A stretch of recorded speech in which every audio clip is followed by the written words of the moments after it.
So this morning we are 6 miles from Jesus. Matthew chapter 2, verses 1 through 6 says, after Jesus was born in Bethlehem in Judea, during the time of King Herod, Magi came from the east to Jerusalem and asked, where is the one who has been born King of the Jews? We saw his star, and when it rose and have come to worship him. And when King Herod heard this, he was disturbed, and all Jerusalem with him. And when he had called together all the people's chief priests and teachers of the law, he asked them where the Messiah was to be born. In Bethlehem in Judea, they replied, for this is what the prophet has written. But you, Bethlehem, in the land of Judah, are by no means least among the rulers of Judah. For out of you will come a ruler who will shepherd my people Israel. Do you know how far 6 miles is? Well, for me, who doesn't work in the other things, I work in metric, which is 9.6 kilometers. You see, I always have to go converting. Sharon laughs at me because I always have to inches and stuff. We try to measure stuff, and I'm like, I don't know how to do this. But anyway, I was brought up with metric system, not with imperial system, so it confuses me still to this day. So if you really want to measure it in terms of distance, that would be roughly, we could walk from here to the Trenton base. It's just a little under 10 kilometers, right? So if you are in good shape, it will take you a couple of hours. If not, you could leave in the morning and be there by the afternoon, right? So if you walked from Jerusalem to Bethlehem, it was only 6 miles. So Israel is not a very big country, and it was about 22,000 square kilometers. But most of the important stuff happened within 100 kilometers, which is 100 miles, which is 163 kilometers of Jerusalem. So that's really not even quite to Toronto, like, an hour and a half away, I suppose, Toronto area, Greater Toronto area, that you're talking about. Between Jerusalem and there is where most of the stuff would have happened, if you want to measure stuff like that. See, Israel was divided at that time of King Herod into 4 political districts, and then several little other territories. But the 4 main one was, Judea was in the south, and Samaria was in the middle part of it, and Galilee was in the north of it, and then Idumea was to the southeast, west, whatever, east. Southeast. Have to go, whatever.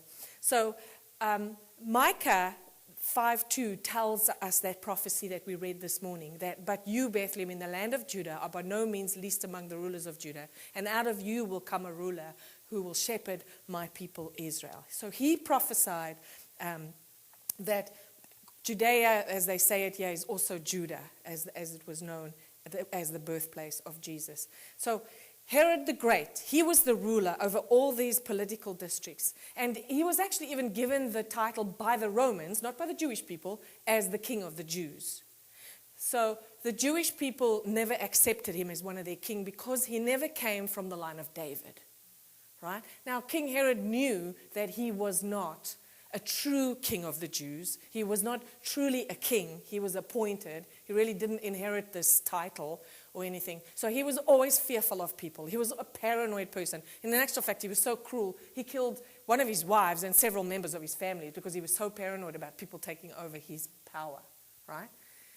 If there was any threat, you were gone, There's that saying, I don't know if you know it says, done, said the king, off with your head.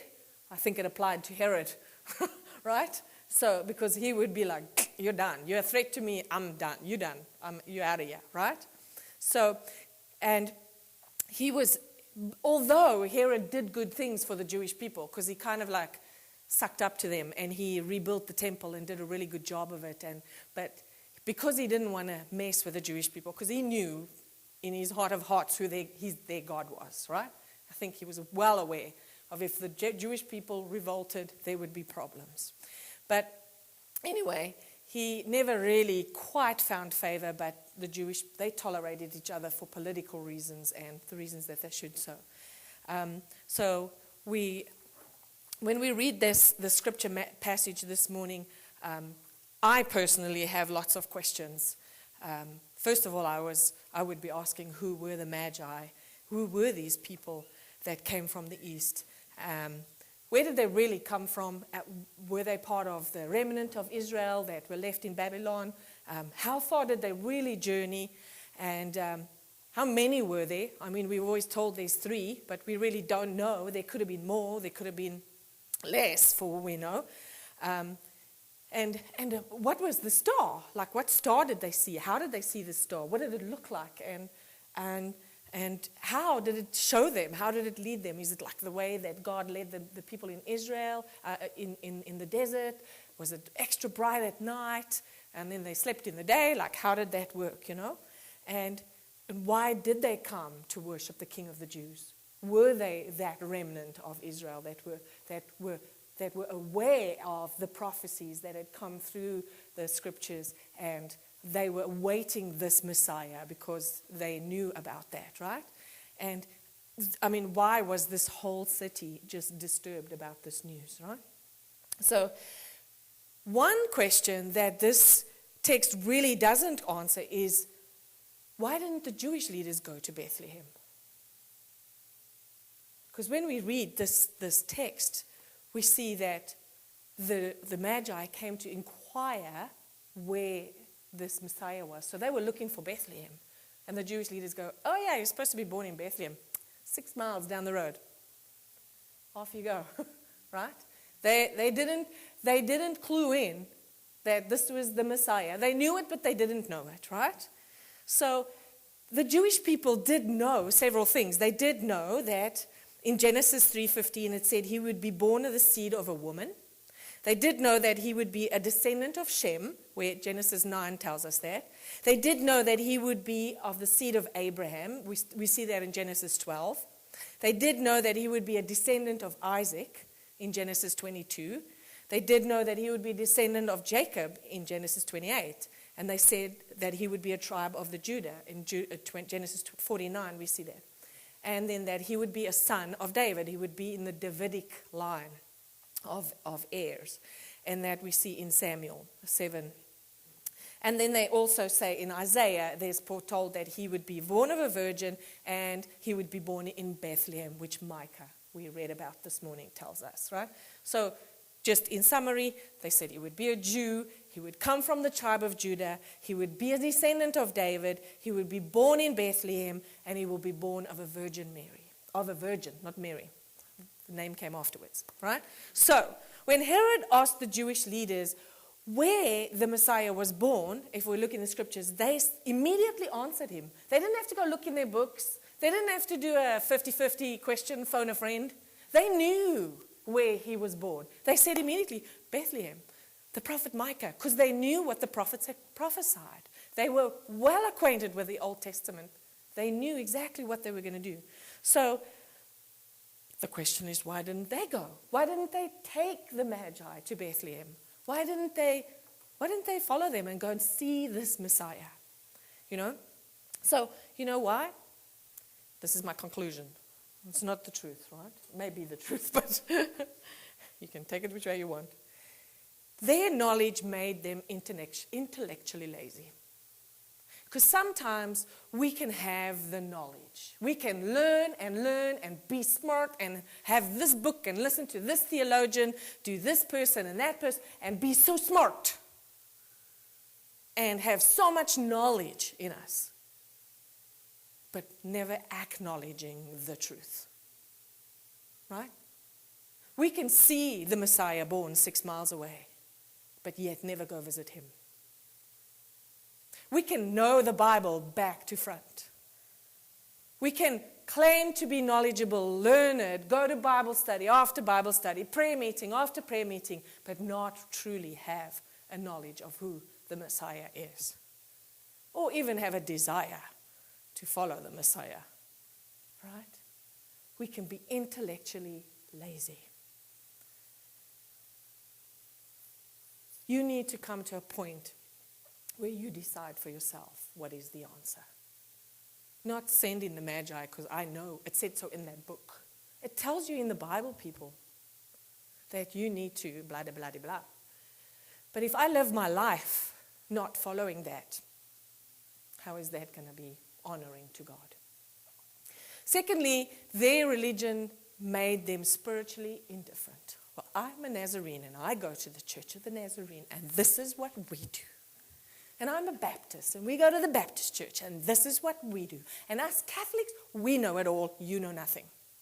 And never mind the Free Methodists, because they just got it all. And those Pentecostalists, they just got it all. They are the best of the best. Nobody else knows about them, right?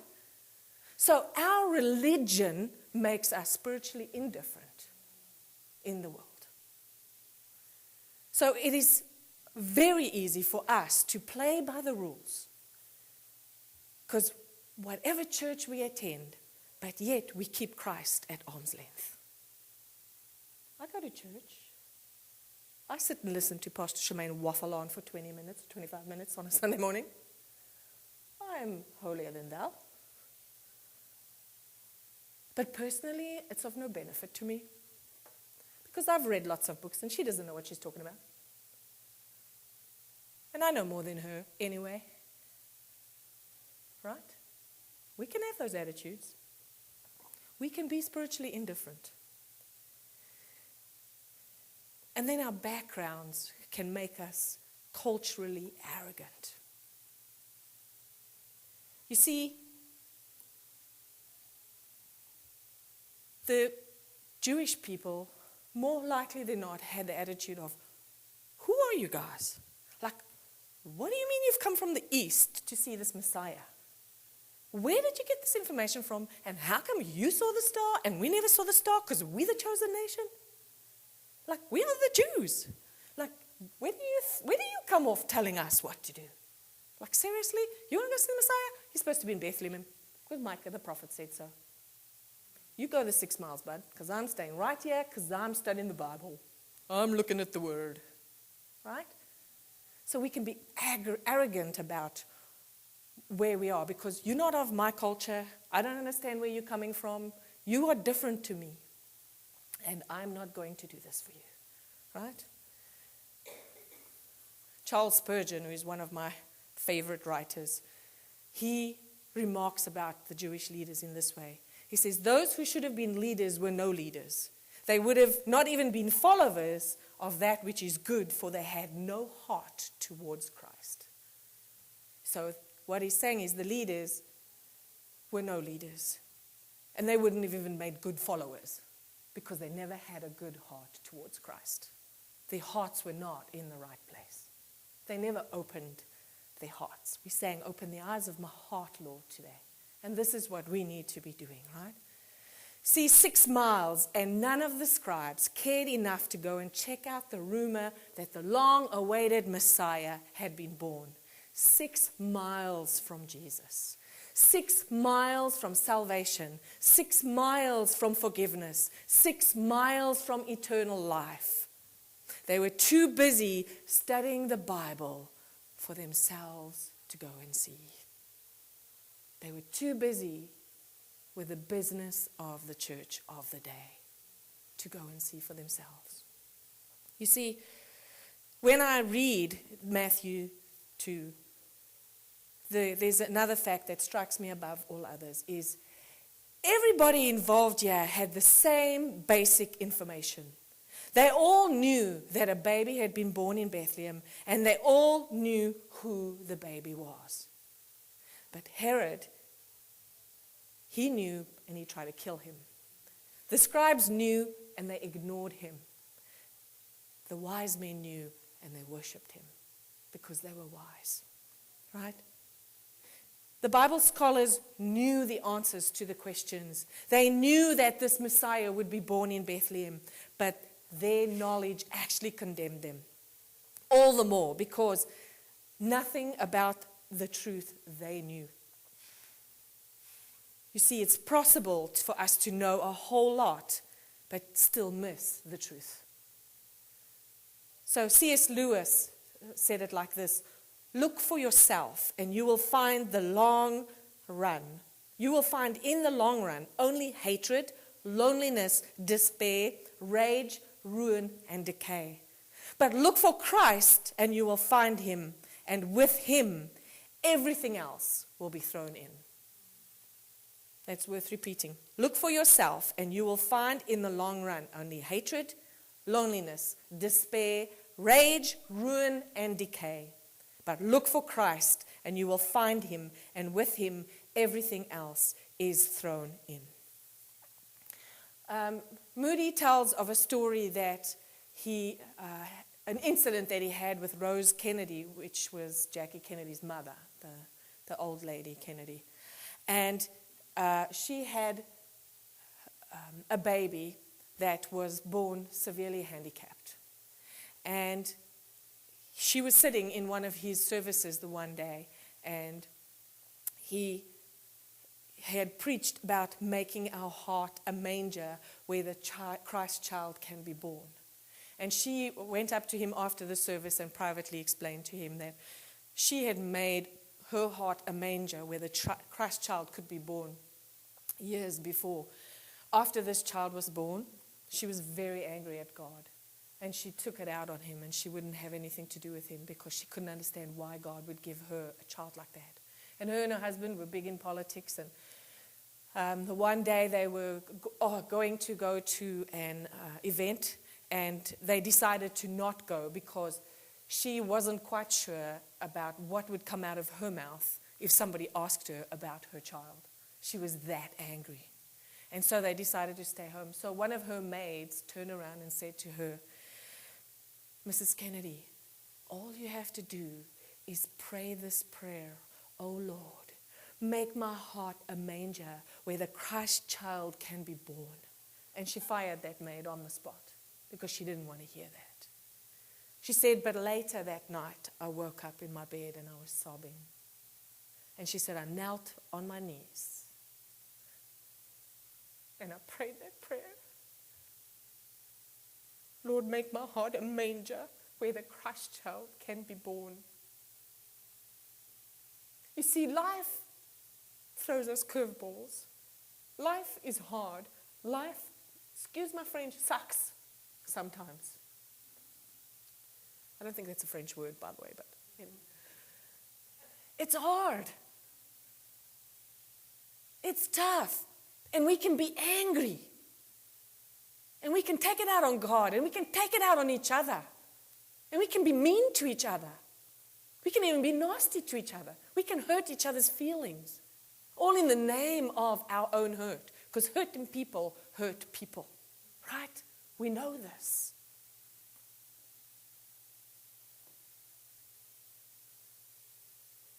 But if we truly pray that prayer for God to make our hearts a manger where Christ can be born, where that baby can affect us again. This Christmas, let's try and do that. Maybe Christmas doesn't have a nice feeling for you. Maybe it's hard. Maybe you don't even want it to happen. But it's not about you.